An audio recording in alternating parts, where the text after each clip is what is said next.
If you're curious about what apps you should be using as a new real estate agent, be sure to stick around because in today's video, I'm going to be sharing my top 10 apps for new real estate agents. There are so many different apps available nowadays that it can really be information overload. And I find that apps can really get overwhelming. All of a sudden, you have all these different icons on your phone, and maybe you're not even using half of them.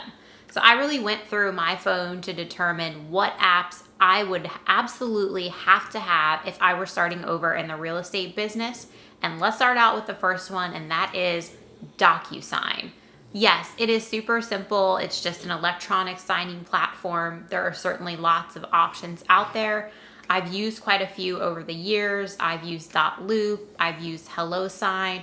I've also used a couple smaller names that are out there, and I always go back to DocuSign. I can send it from anywhere, whether it's my phone or my computer. I always know when someone has viewed or signed a document. And I can remember when I first started in real estate, it was faxing or going to meet with someone in person. DocuSign saves so much time and it is worth every penny. Next is Evernote. And I've been using Evernote for years now, and it's super helpful to take notes while you're on the go. You can also use it for checklists and reminders.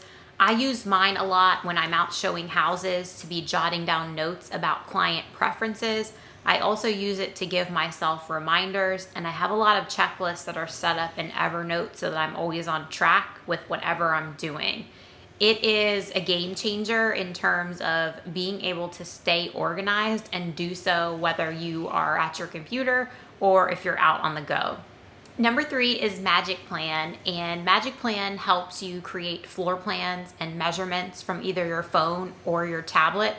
And I find this is really helpful, especially when I'm out showing homes to buyers. So many times there isn't a floor plan included in the listing and they're asking about dimensions and measurements, and I can just get it done for them right there on site. I haven't been using MagicPlan for all that long, just a little bit over a year, and it's become one of my go-to apps. It's on my home screen because I use it that much. And it's also helpful, although I personally don't use it for this, it's really helpful if you are going to be having a listing and maybe you don't want to pay the photography company or someone else to come in and do a floor plan. You can definitely use MagicPlan to do that and save some money. Next up is Canva, and I really don't know how I survived until Canva came along. I was on their free account for a couple years and then upgraded to their paid account. I think it's $13 a month, and it is money well spent. You can create any type of marketing material you can possibly think of in Canva. I have since turned our listing presentation into a digital presentation. I do that both with our pre-listing and our listing presentation so that I can send it to clients in advance to look at on their own. You can also use it, of course, for creating social media graphics. The power of Canva is endless, and the value in what you pay monthly, and I think you can get a discount if you pay for the year in full. It is worth its weight in gold. Next up is Instagram.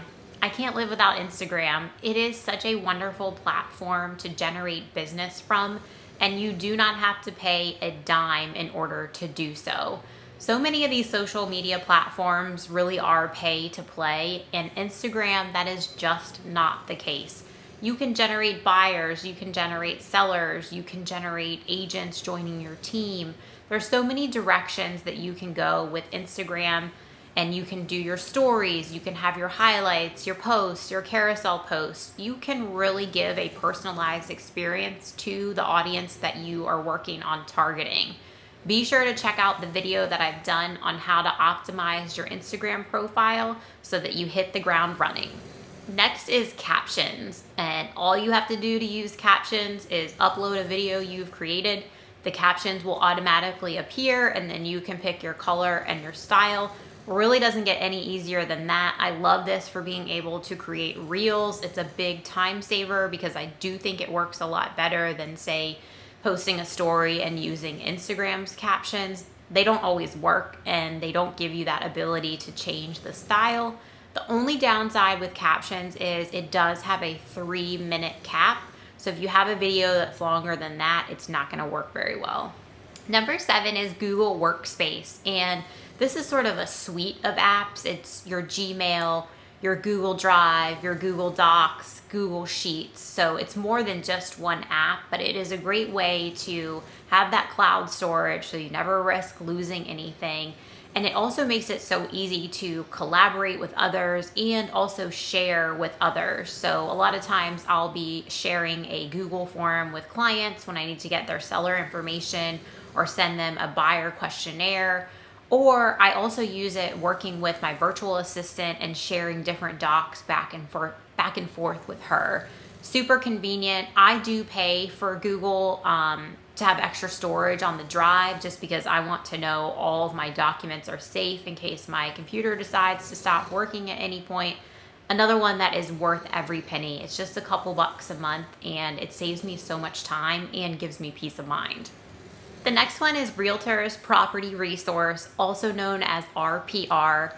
And what this app does is provide agents comprehensive data about properties, market statistics, demographics, neighborhood information, schools.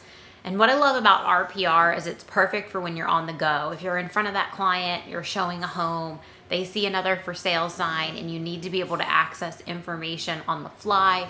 RPR is really great for that. I use it over the MLS in those cases just because it is so much faster and streamlined. Next is Waze. How do we ever get around before Waze? I remember when I first got my real estate license and I was printing out MapQuest directions on physical paper. One wrong turn and woo, your whole route was just a mess. Waze is a game changer. I always check Waze and Google Maps before I head anywhere.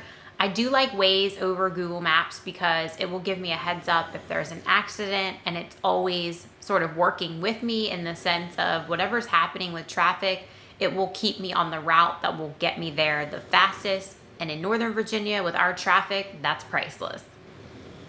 Last but certainly not least is MileIQ. And this app saves so much time. It can follow the GPS in your car, so it makes tracking those work miles so much easier. Come tax time, you don't have to worry about figuring anything out.